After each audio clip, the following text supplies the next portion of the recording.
So do yourself a favour, check out the Carlisle Cult Cinema Club, and don't forget not just to rate it, but also to subscribe on YouTube or Facebook. Hi, I'm Ian Ogilvy, and you're watching the Carlisle Cult Cinema Club. I am the Harbinger, who knows all.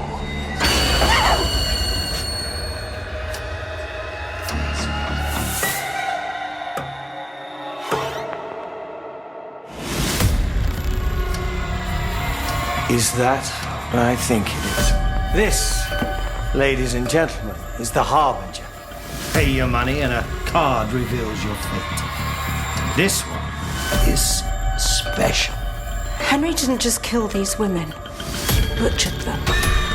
What was that? Maybe Henry Decker's soul will finally find its way back home. He's managed to find a way to transfer his soul, his essence, into the Harbinger. Welcome, stranger. I hear your calls. I am the Harbinger, who knows all. Beg my favor, neither fear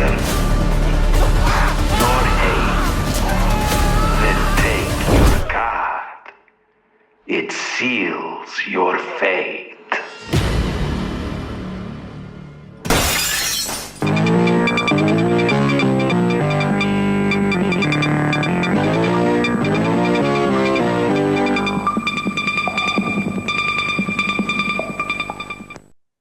Welcome to the Carlisle Cult Cinema Club presents some of the cast of a new supernatural slasher film called Harbinger. With us this evening, we have a combined number of 166 IMDb credits to their name. We have Shogun Films' resident leading lady and heroine of the film, who plays Julia, and that's the beautiful Jeanine Nerissa Sothcott. Also joining us is Gary Webster, who is Mike, the man behind the ghost hunting TV show Spectre Investigates. But we'll all better know him mostly as Arthur Daly's nephew, Ray, in the iconic British TV show Minder, which I absolutely adore Minder, but we'll get to that later on. And also we have Tony Sands, who plays Neil, the psychic of the TV show, but probably best known to us 80s kids as Tom in the superb and classic Moondial. Thank you all for being here. It's an absolute pleasure and honour to have you on the show. Pleasure to be. Pleasure for having us. Thank you. To be here. Thank you. Excellent. Yeah. No, it's absolute honour. I'm just gonna. Oh, I'm gonna get this off the screen when it can go. But no, it's an absolute honour to have every one of you here, because I thoroughly enjoyed the film. Right. I thought it was a cracking little slasher film. And for those at home, Harbinger is Julia, sole survivor of late serial killer Decker, also her husband, is lured back to the house she shared with him for a ghost hunting TV show, Spectre Inspector. The crew discover the Harbinger, a fairground fortune-telling machine that reveals the fates one by one. And yeah, as I say, watched it earlier on today and thoroughly enjoyed it. Great. Very pleased to hear. Yeah. It's out on Blu-ray in August, I believe, as well. Yes, it is. Yeah. So, and Peter Woodward, Edward's son, Decker is superb as a psycho. And I also noticed there was like a few, nice child's play and big nods. Big with the machine, child's play with the talking to it and giving it.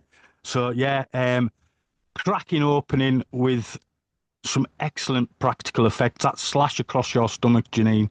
Yeah. Right at the beginning, because I'm not going to give any spoilers away, so that's why it's right at the beginning, and it looked painful, but obviously fantastic practical effect.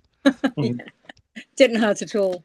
It was actually quite nice. Actually, halfway through the shoot, the SFX makeup artist Flea, just having a lie down for about half an hour while she sort of did what she had to do on my stomach. It was actually quite needed at the time, so it was fantastic. And she was really good. Ah, well, that's good as well. And it was lovely to see Day of the Triffids and Doctor Who star Caroline Ford yeah, as your mother in it as well, which was a nice little surprise. yeah. It was nice actually because casting her was fun too, because Jonathan was trying to find someone who could sort of be my mum as well, and I think it really does work. She has that sort of exotic look too, and it was really lovely. I hope I can work with her again. She's desperate to work again, so hopefully there'll be something for her down the line. She's a lovely lady. And Tony, you got to meet her, didn't you? I didn't actually get to chat to her because she was so busy with you when you were shooting. I was on set, and I was chatting to her manager. But she was very sweet. You could see she was very sweet, very concentrated, and she was very determined to not let anyone down. And she was a lovely lady from what I could see. Yeah, and she really prepares well for everything too, because we had a couple of Zooms before, and she wanted a certain way that she wanted to play the character. So she said, no, I'm going to do it like this, and I'm going to do it with this accent. And we were like, okay, you do it exactly how you want to do it. And it really did work really nicely. And actually, you were saying about we have a Blu-ray coming out. The great thing about the Blu-ray is that we have loads of extra scenes. All the deleted scenes are in there. And her scene was cut a lot down, actually, just for running time. And we put the whole scene in there. So you get to see her in full force doing exactly what she wanted to do. And we've also got behind the scenes. And I think Tony and Gary are both talking about the making of as well. So you get all of that in the Blu-ray. So you must go and buy it. Yes, it'll be out. I'm putting my order in right now. I'll be in HMV going to buy mine next week. Right. I think it's out next week, isn't it? The 7th or something like that. And also we've got a Blu-ray signing of it. I think Gary and Tony are doing it, and Caroline's going to be there too, and myself. So we're going to be in Covent Garden, and we'll be doing all the signings of it. So that's always a fun evening too. Oh, that'll be brilliant. Yeah, that'll be because good you get to meet well. all of us, and pictures and everything. So you lucky people. You lucky people. Fantastic. Oh, that's superb. Also, I mean, I noticed in there's a few other Shogun film regulars, like Johnny Palmero, I think that's how it's spelled. Johnny Palmero, yeah. Yeah. It was Chris, and here's another of the Spectre Inspector crew as well. And he's been in a few of the films. And I just like what Shogun are doing, because they're bringing back all these older actors who aren't getting not getting picked to be in films anymore. So it's just, I think it's brilliant.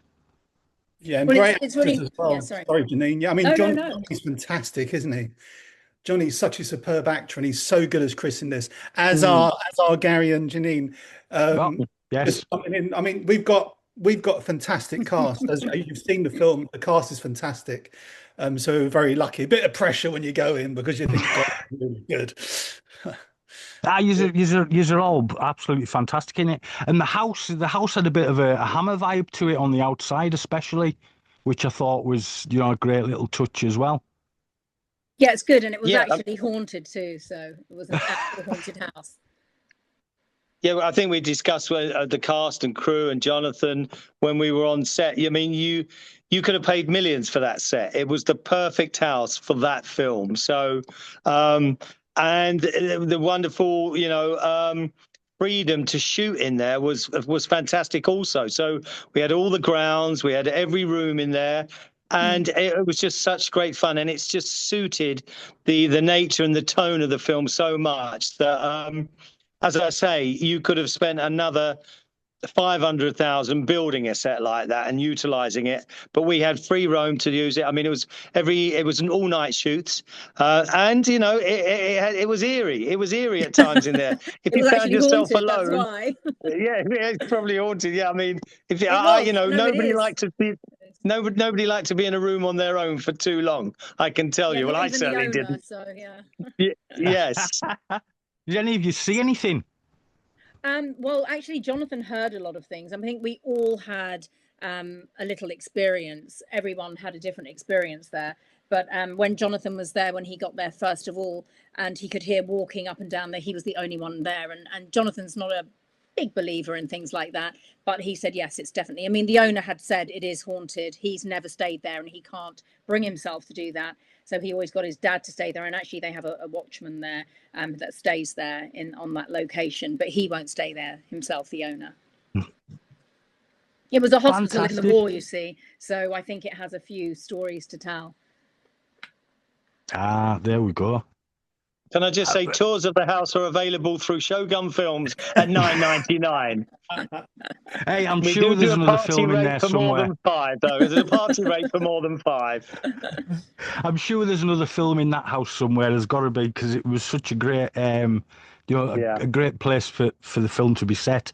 And I mean, the actual Harbinger machine, and the look was excellent. Fantastic.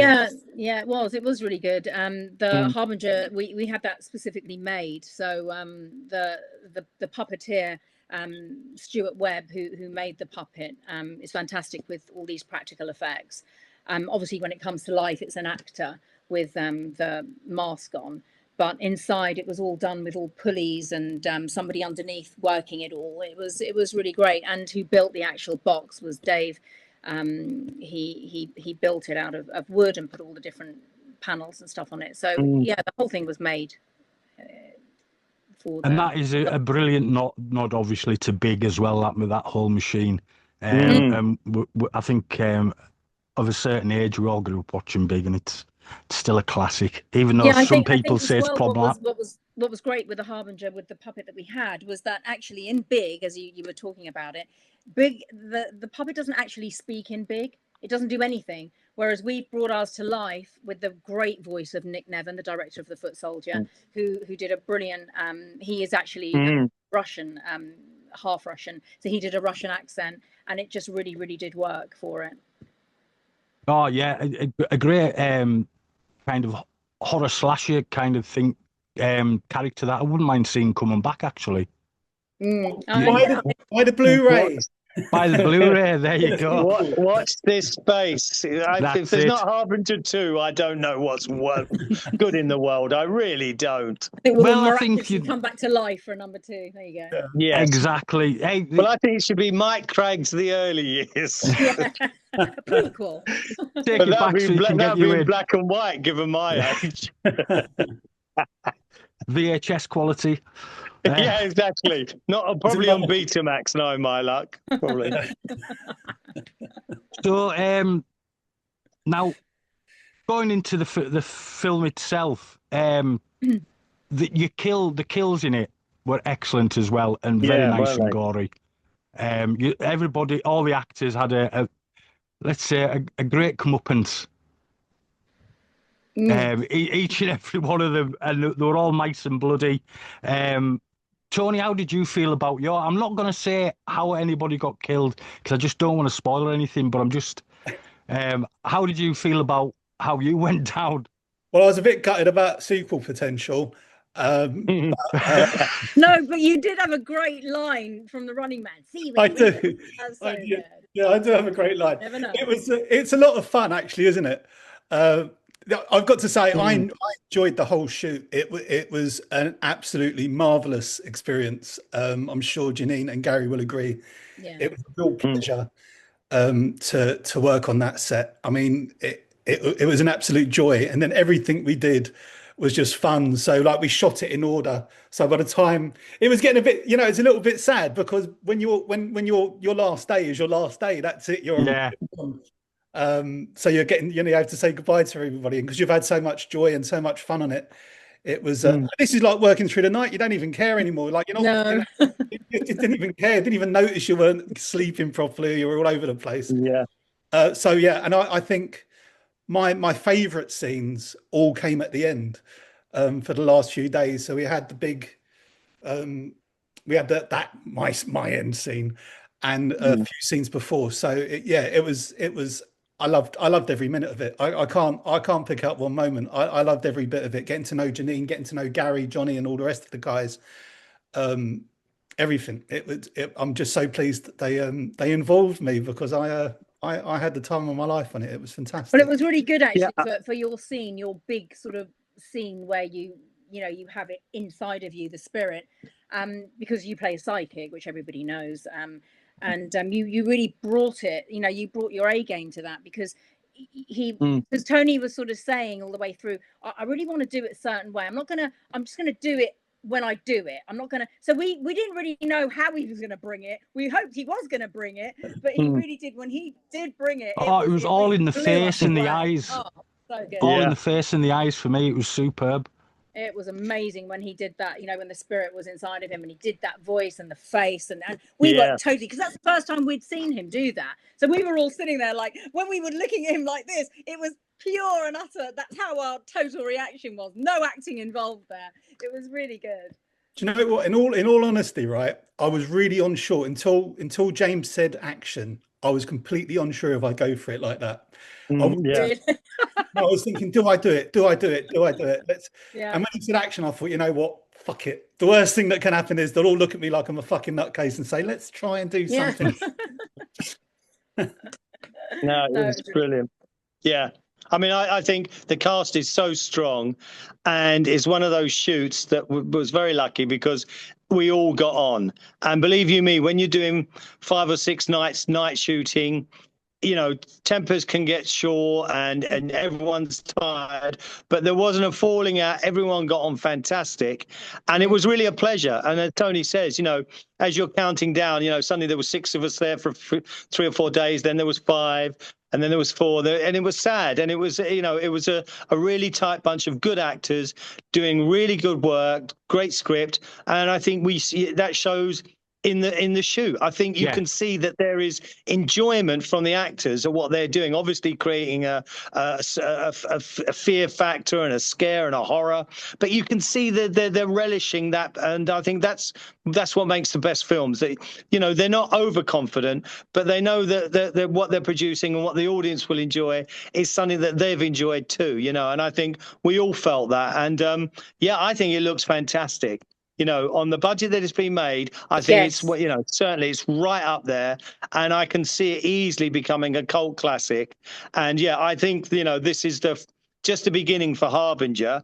Whether or not Mike Craggs comes back in, I don't know. We need a Spectre spin-off, with the crew doing little ghost hunts. Investigates. See, I like your thinking. I like your thinking, Paul. You know what I mean? That's it. Get it in there. Pretty cool. Touching. But no, it was a wonderful shoot. It really was. It was a great shoot. Yeah, and the cast was so supportive of each other. It's like the scene we just spoke about. Obviously, I just went for it, and I knew I'd done all right, because when I looked down, Gary gave me a little nod. Jeanine gave my hand a little squeeze, and I thought, okay, I'm all right, because you've built up this trust with everybody. Yeah. And everybody's looking after everybody else on the set. It was a really. I honestly, I can't speak highly enough of the experience. I think as well, when you're working with older actors as well, and really professional people, and the thing is, there was always a mutual respect with everybody. I always say it doesn't matter. We're working with Anna Arthurs, Maisie G, Joseph. We're working with all different age ranges, from 20s to whatever, and the respect is always there. It doesn't matter if it's your first movie or your 100th movie, as long as everyone's respecting one another and getting on. I think if there are any problems, to say how you actually feel, not keep anything in, and then things can get resolved. As Gary was saying, sometimes you can be on a set when it's night shoots and it's heightened feelings. It's 2 or 3 in the morning. If someone's feeling a little bit anxious, we're all creatives here. We all get a bit emotional sometimes, and we're doing quite emotional things. And we are emotional people, really. We're doing this, aren't we? We all know what we're like. And we want to do a good job. We don't want to let anybody down as well. We're always sort of second guessing ourselves.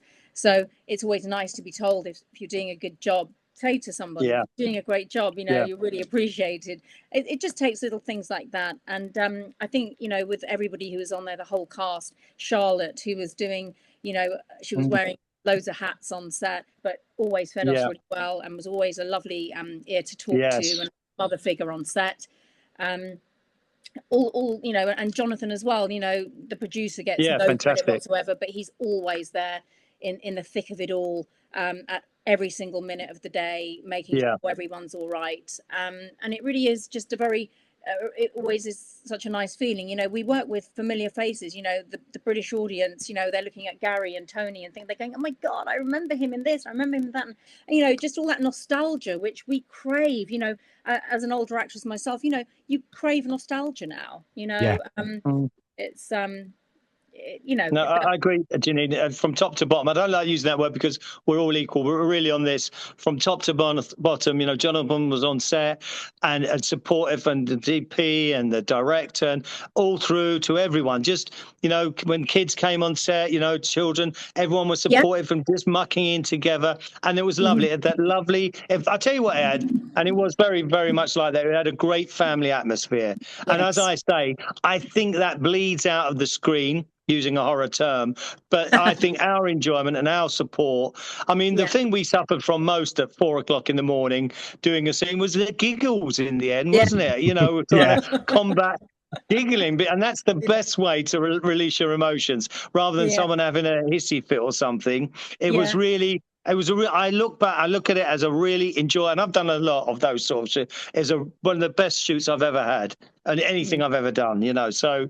and hopefully that transmits across the screen, and everyone will have a really good Fright night and enjoy it, you know. You could tell you all had great chemistry between you all, the whole cast. Sorry, I'm just pushing my headphones. I think as well, you know, when you leave your ego at the door and you walk in as just yourself, I think, you know, that really does help. You know, there were no egos there. It doesn't matter if you're like someone like Gary, who's done everything, and or you're just starting off on your first film. Everyone gets treated, you know, with respect, and that's really, you can see that. Yeah, definitely. Yes, I mean, once I got used to the fact that I did have to be carried to the set in a sedan chair. Yeah, I mean, my arm was hurting after all the flying I was doing, and he got a bit hot. But Jonathan could have came up and borrowed my electric wheelchair for you. Yeah, exactly. Yes, but next time, I think I need that kind of thing. That's what my stature requires. No, you could tell. As I say, you all look like you had great chemistry together. You know what I mean? Sometimes you can watch a film and you can see the actors just have no chemistry with one another, and it really just ruins the film. But yeah, it was just, you know, and I thought it was a very nice, tight kind of, you know, it was 88 minutes long. Yeah, perfect. Kicks off with a great kind of start. Bit screamy if you kind of know where I'm coming from, you know, and then nice little build up, introducing you to all the characters, and then right into it, you know, and then there was none, or well, one, should we say? One. Yeah, I think it was nice the way it started with that really sort of big action scene at the beginning. Yeah, it didn't start off like that actually.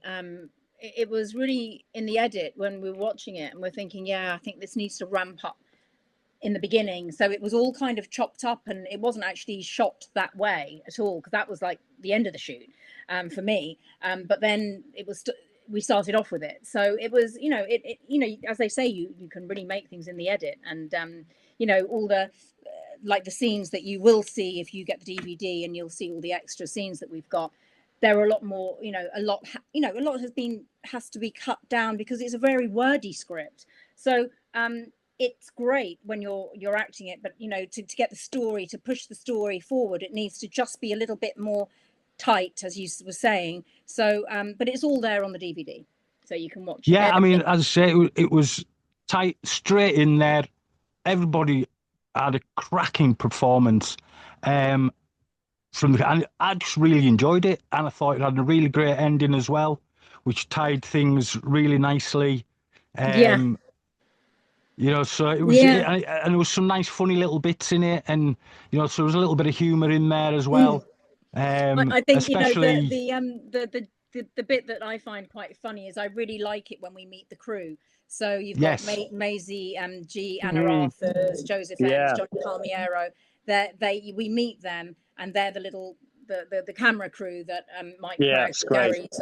And there's a nice little bit of banter between you all is. and back and forth. And it is nice. Yeah, I thought Joseph M's, the way him with Johnny Palmiero, they were playing off one another. It was actually really funny. And I thought the love triangle was really well done as well, without giving away too much. Yeah, no. Sorry, forgive me. But I thought all the acting there was fantastic, really first class, really good stuff. Yeah, and the whole reveal, the whole reveal of that as well was really, really good and fun as well. How it was, it was a nice little. I only finished it about an hour ago. Really? So, I thought fresh in your mind. Yeah. I wanted it fresh in my mind. Yeah. I'd already wrote up kind of a lot of questions, and then I left the film ones to while I was watching it. Had all my iPads and screens round us, watching and typing, and that's the way I do things. It's the only way I can do it. But no, I wanted to keep it nice and fresh in my mind, and I thought I did. I thought it was absolutely fantastic, and I will be picking up a copy. Good man. Great. And so there's about the film. So I've got a few questions to you all about his careers as well. And then we'll go back to the film and plug it to get everybody to go out and buy it from HMV. So we'll start off with the lovely Jeanine. I'm fairly new to your work, I've got to admit, but everything I've seen so far has been absolutely fantastic. And you're fast becoming a bit of a scream queen with your last 3 films. This included being horrors, and you've got a few more coming up. I know the next film you've got coming out is Knightfall, which I'm looking forward to seeing. But you're kind of becoming a bit of a British final girl, which is nice. Yeah. Well, okay. Yeah. I guess I am. Yeah. I mean, I have done a few horrors. The last, I'm in sort of, we're filming at the minute, sort of more action movies. So I'm sort of traveling my way through those ones now, because I do like fighting, because I've done karate and I do martial arts. I'm always like, just give me a fight scene, please. Just let me just kill someone or break someone's neck. I'm always trying to do those knife fights or anything like that. So I think my projection now is more going to be doing a bit more action. So I think this probably would be my last horror for a bit.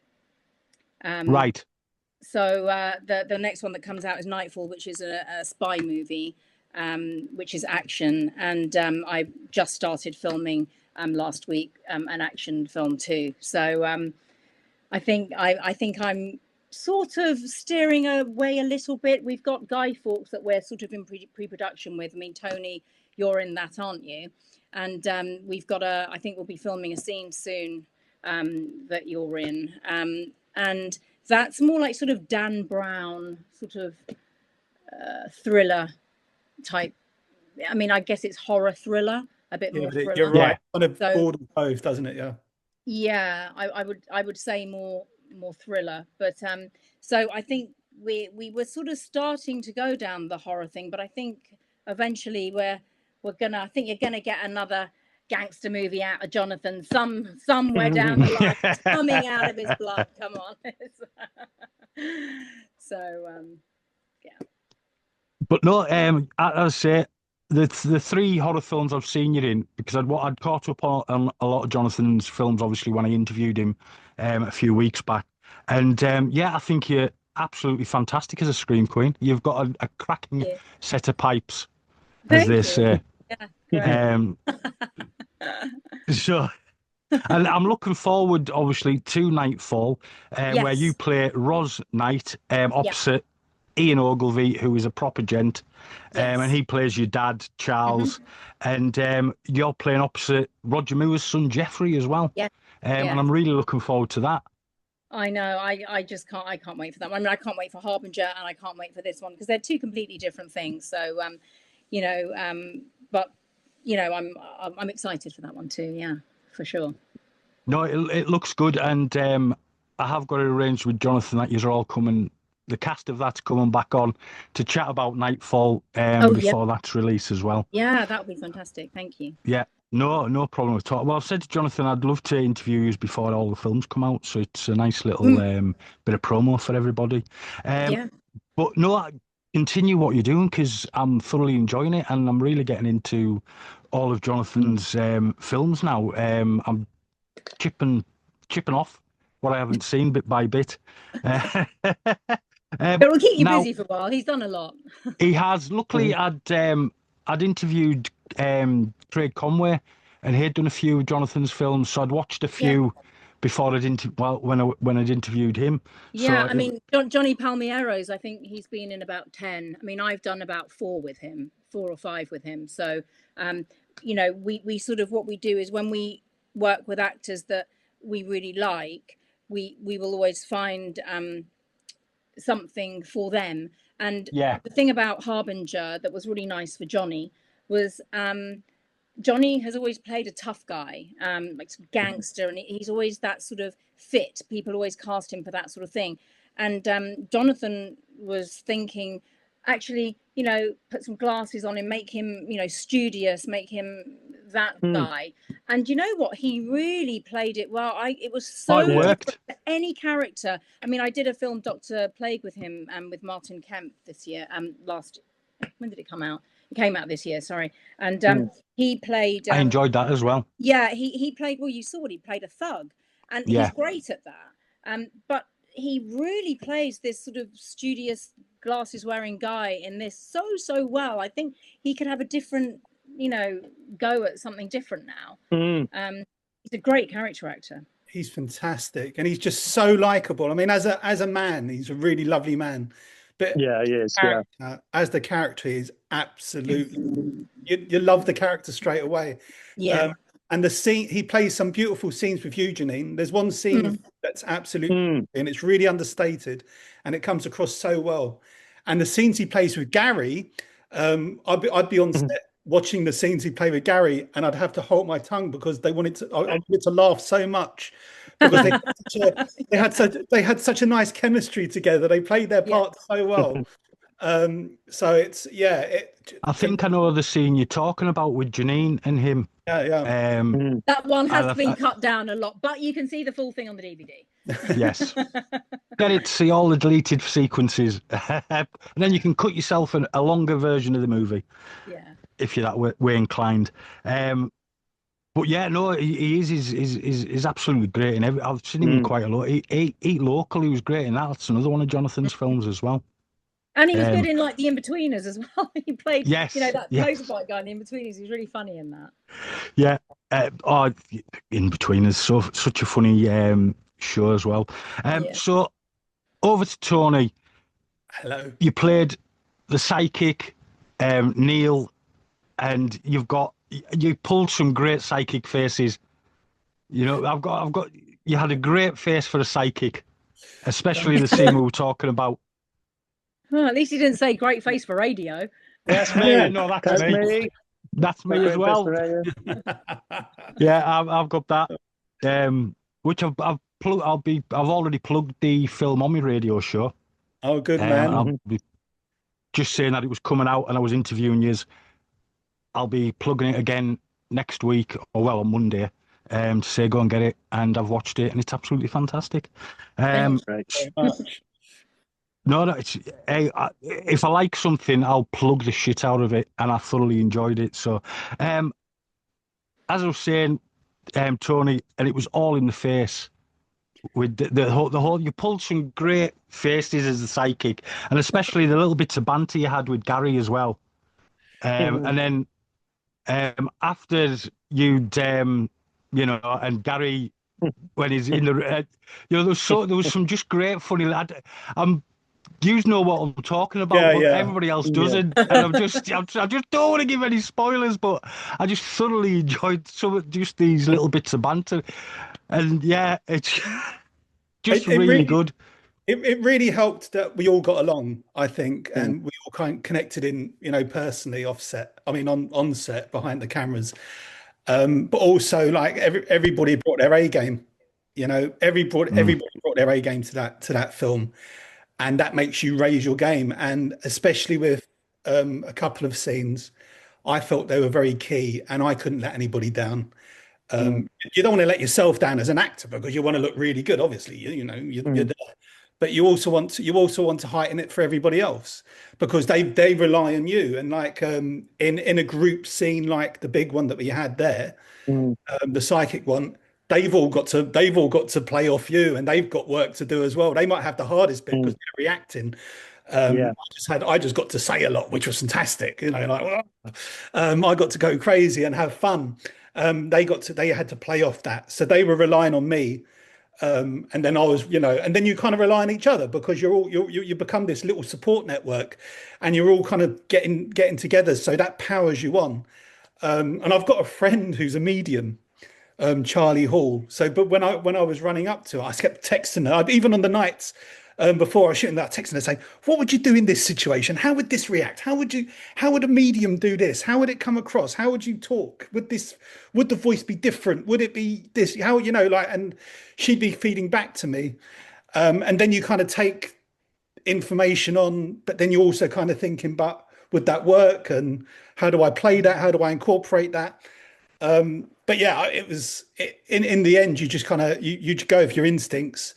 You practice, learn your lines, learn the character, and then you just go for it, and you put your trust in yourself and your trust in everybody, and hopefully that's paid off. I mean, you in the film you had the dynamic between you and Gary, Mike Craggs, the presenter. I think you had the scenes that you played them so well together because you had you that was a very good psychic but a bit of a prick, and then you had Mike Craggs as Gary, who played it brilliantly, like the presenter, the sort of smarmy presenter, and the way you both did it. But he was a brilliant presenter because when he brought it on and the camera was on him presenting, he was fantastic. So you were both really good at what you did, and then you sort of were both tits. Do you know what I mean? In your own little way, rubbed each other up a bit the wrong way. But you can swear. You don't. It's all right. You can swear. Just swear away. I don't mind. I think that's absolutely. Yeah, I think that's the way I approached the relationship with Mike as well. Is that I absolutely hate. I don't like him. I'm an arrogant. I'm not. I think the thing with Neil is Neil's not very good at being a person. He's not a good person. He doesn't know how to be a person, but he is a genuine psychic. He genuinely is psychic. He genuinely has psychic abilities. That's the one thing that's true about him. Everything else is just struggling to cobble together. And the problem he has with Mike is he needs Mike because Mike is a very fucking good presenter. But he finds it really, really hard to admit that. He likes to think he's the queen, he's the king bee, he's the main man, but he's not. Neil without Mike is nothing. He's just this guy with an ability. Mike is the one that sells it. Neil always just finds it very, very hard to acknowledge that. But I also put his life savings into it. But I also found that Mike needed Neil as well. Yeah, he did, of course. Yeah. You know what I mean? It was a good kind of double act. Where you don't realise you need each other until you know what I mean. That kind of. I think they resent each other to the point that they know they need each other. I think that's what it is. That's where all the resentment and hatred comes from. They fucking know. They know they're screwed. One's screwed without the other. But yeah, it was a lot of fun. It was a lot. And I'm pleased you didn't go full Derek Acora as well. Well, nobody. At first, when I seen the psychic, I thought, I hope it's not full Derek Acora, because some of them do in films and TV shows, and you know what I mean. Yeah. You go too full on, but you just kept it. Yeah. Nicely, kind of. There, but not too much. It was just. It was scary the way you did it, Tony, because it was you played it really well, really well. Yeah, brilliant. Thanks. Well, down to you guys as well, though, as the support. Like I said, it's a team, and I think that really helped. In all honesty, it's not just me trying to be modest and say no, marvelous, but no, it really was. It really was a team effort, and it felt like a team effort. And like I said, as soon as I played it the first time, without telling them what it was, and I played it, and I looked over at Gary. Gary gave me this little nod. I was holding Jeanine's hand at the time and Maisie's hand, and Jeanine gave me this little squeeze, and she's just, no, keep doing what you're doing. Yeah, Great. yeah, it was really Go and good. buy it and Brilliant. see what go buy it and see what Tony did, because it was superb. Now, taken away from the film, Tony, I've got to ask you about Moondial. Being an 80s kid, I can remember coming in from school, watching the whole children's BBC and CITV and all that. And then the BBC always did the best kind of, children's dramas. Oh, at the time, the BBC were phenomenal, weren't they? What they were churning out. I think apart from maybe Children's Ward on ITV and maybe Press Gang, ITV weren't really churning out a lot. But the BBC, their 6-part serials were fantastic. I think that slot just after News Round, wasn't it? That's it. And they were fantastic. So to get Moondial, that was my 3rd audition, I think. That was like a dream come true, because as an actor, all you want to do is act, to get onto TV and to do something special. And I think I lucked out with Moondial, because it was a very special show. And yeah, it was just a dream. It was one of those things, you do it, even when you're doing it, you're thinking, is this real? Am I really doing this? Is like, just getting dressed up as a Victorian kitchen hat. And you played Tom, and it was very, very haunting from memory. I mean, I've not seen it since back in '88, but I went and had a quick look on YouTube and things like that, and it's still got a very kind of, your character's very haunting. Thank you. Yeah, I don't know if I deliberately played him like that. I think at the time it was just remember your lines, just what am I saying next? Panic. Yeah, it was phenomenal. I don't think anybody actually understood what was really going on in it. I think Colin Cant actually asked Helen Creswell, the writer, a few questions on it, and she didn't have all the answers herself, because she based it on an experience that she felt as a child around the Moondial.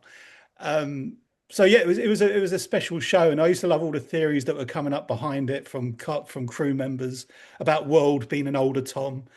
Old man World was the older Tom, and he was like feeding back information to make events happen. It was a great show, and it was very scary. I mean, it was, I don't think. Oh yeah. I didn't realize as a kid when we were shooting it that it was that there's some scary scenes, but looking at it, there's some really freaky stuff that was on in that show that you couldn't surely you'd never get away with now. No, well, they don't kind of make them shows for kids anymore. They've stopped doing all of that kind of them great dramas. No, especially not something that felt so original and felt so vibrant. Yeah, I'm sure you'll be offending somebody with it now, so they're not hiring me, so fuck them, Jeanine. And finally, Gary, the absolute legend. And I can first remember seeing Gary in Boone and Taggart. And obviously the Bill as well, before I'd seen you in Minder. And Empire State was a great film, and you've got a little part in that. Blimey, you've got a good memory. That was pre-war, wasn't it? Was it 1987? Yeah, it could have been 86. It'll have been for you. Yeah, a lot of it's a blur. And it was a lot of the London's Burning cast and that, wasn't it? That was an education. Jamie Foreman, Glenn Murphy, Perry Fenwick, Ian Sears, Ray Winston was down on set. Yeah, I started that film as a boy and I finished it as a man. That's for certain. Oh man, I could my dad hired it on VHS. I can just remember, and whatever he hired on VHS, I sat and watched. Yeah. So, and the same with we only had 4 channels back in the day. No Sky TV. Boone, every night it was on. It'd be watching our household. Same with Taggart. And the Bill, which Tony was in as well. And Gary, you played a few characters in the Bill. Yeah, I think I've done it about 3 times. The last time was the longest. I played some a drugs dealer. I always, international Colombian affected drugs dealer or whatever. So I just tend to change suits. Ones are usually, if I play a copper, I'm in a blue suit. If I play a villain, I'm in a black suit. So the performance is exactly the same. Well, That's I recently, limit. That's my limit. believe it or not, I recently watched every episode of The Bill. All 1,400 and odd episodes. I've got time on my hands, so I've got to fill it somehow. But I mean, then came Minder, which I absolutely adored.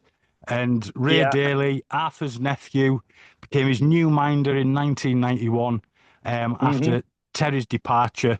And just, fitted in absolutely brilliant from that very first episode. It's all down to the writing. The writing was excellent. I think it got maybe a little bit routine towards the end with Dennis and George. Still fantastic. It probably needed something new, and I think Dennis, was slightly getting bored with it because the direction of the series had changed. It was Dennis's show to begin with, but by the end of their relationship, it certainly become George's. Yeah, with this duel of a character they found with Arthur Daly. So, they brought me in, and it's all about the writing. So a lot of people said, was it pressurized? I didn't find it pressure at all. I was just happy to be working, and my main pressure was just deliver the lines, I think Gary, though, what you really brought to that was, I watched it. I was 20 when you came into it. You brought the next generation into it. Yes. I was watching, with Dennis Waterman, and then the nephew came, and then you opened it up to all the young girls watching, and that's why they tuned into Minder. So, you really did you rejuvenated it, and you gave it legs again. You really did. Yeah, because it brought a bit of the kind of more youth culture of its time in. Did. Yeah, I tried to keep on pack because I'm a Londoner, and I was clubbing it, I was giving it large around town, and so I bought a lot of that. So a lot of the time I would change the script, bring a phrase that I'd heard the week before on the street. I was down in South East London, so I think people could relate to it, and it kind of gave it a new life, and of course that was fantastic. And George Cole was a comic actor genius, along with him, Ronnie Barker, maybe David Jason. I think they're three of the best we've ever produced. So it was what I remember of it. It was a fantastic time. But as I say, I was burning the candle rather brightly at both ends at that point. Yeah, there was only one little niggle I had of your time, and that was when you went to Australia, and Terry was supposed to be over in Australia. And why he didn't phone Terry to help him, it was always, Terry's over there, give him a ring. And I was shouting at the TV. That wouldn't have been.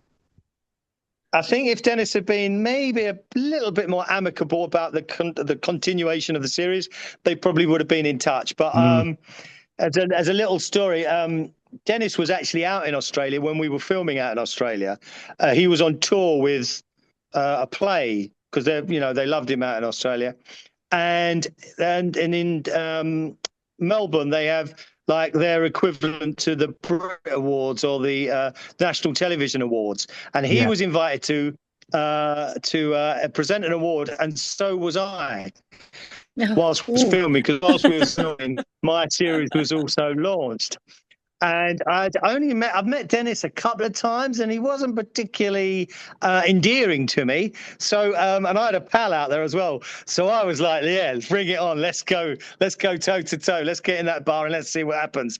And they banned me. They wouldn't allow me to do it. So they sent me to Bangkok for 4 days, fully expenses paid. So I wouldn't go to Melbourne and present my award, which is a little disappointing. But because I always maintain Ray Daly would have had Terry McCann, I'm telling you. Yeah, you and your mate. Absolutely. Yeah, neither two of us. Yeah. Well, And actually. do you know what? There aren't many actors, Gary, and I'm not just saying that because we're mates. There aren't many actors that could have carried Minder on the way you did, mate. No, I've got to agree there. Well, I think it's. As I say, the strength was in the writing. And to be honest, Tony, I felt no pressure because I always maintain when when I could put on my passport, when it said profession actor, which was in 1986 when I did the Library Theatre at Manchester, I got paid. I got my equity card. I was a professional actor. Everything else in my mind was gravy. Fantastic. So I got a good show. I was working with George Cole. It's 9 months of the year. If the series flops, it flops. So I didn't carry any baggage with me, you know. So then it's down to, and so I could deliver the writing without any worry about what I was doing. Just have a good time, you know. Yeah, and make it nice on the set for people. Yeah, it showed. So yeah, that was fun. That was fun. Yeah, it looked like he's had great chemistry, I've got to say, and it must have been great in that Winchester set. Yeah, that was a pretty iconic. People love to come there. If I had guests down, you know, they love to. So I'd always try and get them in the background, you know, having a pint or something. So I think my brother was in there. I got 3 or 4 mates that came down. They all had a drink in the Winchester. So yeah, that was the main thing. Yeah, absolutely fantastic. And I mean, let's not forget, not as well as Minder, you've been in a lot of iconic British TV through your career. EastEnders, Holby and Casualty, Hollyoaks, umpteen times, Crossroads, London's Burning. I mean, you've had an absolute cracking career. Wasn't it Family Affairs as well, wasn't it, Gary? Yeah. Oh, yeah, Family Affairs. Yeah. Family Affairs. I think I've got, if I do an episode of Emmerdale or an episode of Coronation Street, I would have done all 6 soaps. And I don't think any other male actors You need to get in that. Brookside when it comes back. Rookie. Well, if I could nick one there, but because I did Crossroads, that's always the one that trips people up. But yeah, Emmerdale and The Street, I would have done more soaps than any other actor. Just shows the level. It just shows my level, doesn't it? Bloody hell, that's my claim to fame, my life. What happened to the Oscars? Still Harbinger. Harbinger could well bring it now. That's it. You were also in The Big Game, which I caught again a few years ago on Talking Pictures. Great cast. Amazing. Yeah, it's such a great film as well. As I say, I'd seen it back when it came out, and then it's been on Talking Pictures TV a few times. And I caught it when it was on there, yeah. Wow. Actually, I had it recorded on one of my Skyboxes, so I could rewatch it a couple of times.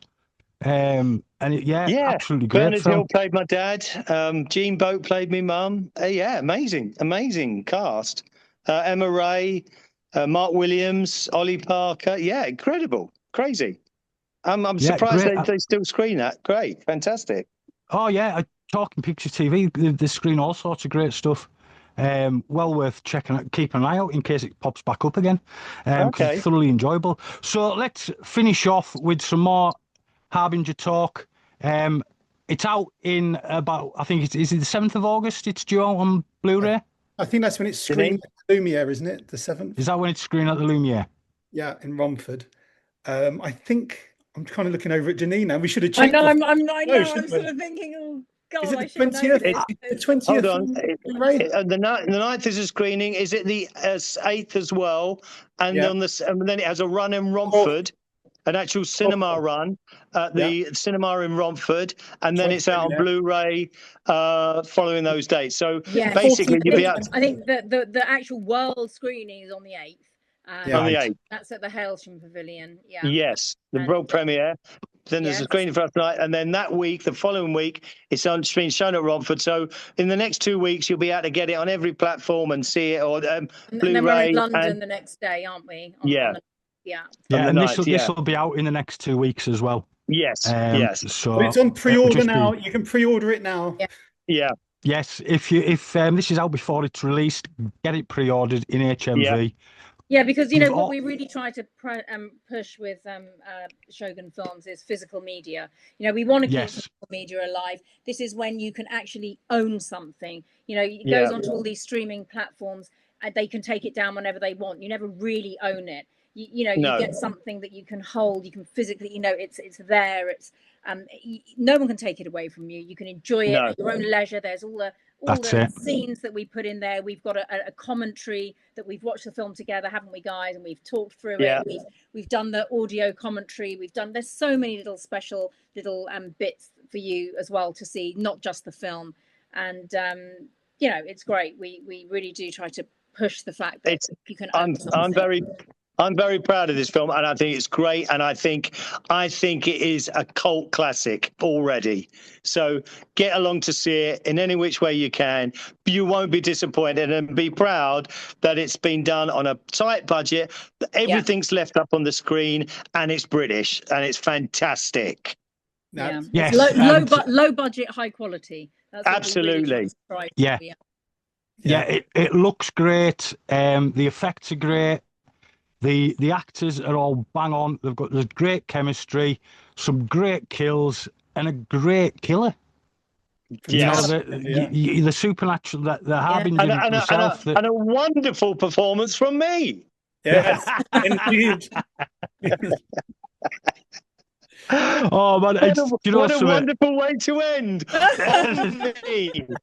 Thank you. Oh man, that's fantastic. I love that. Oh man, absolutely.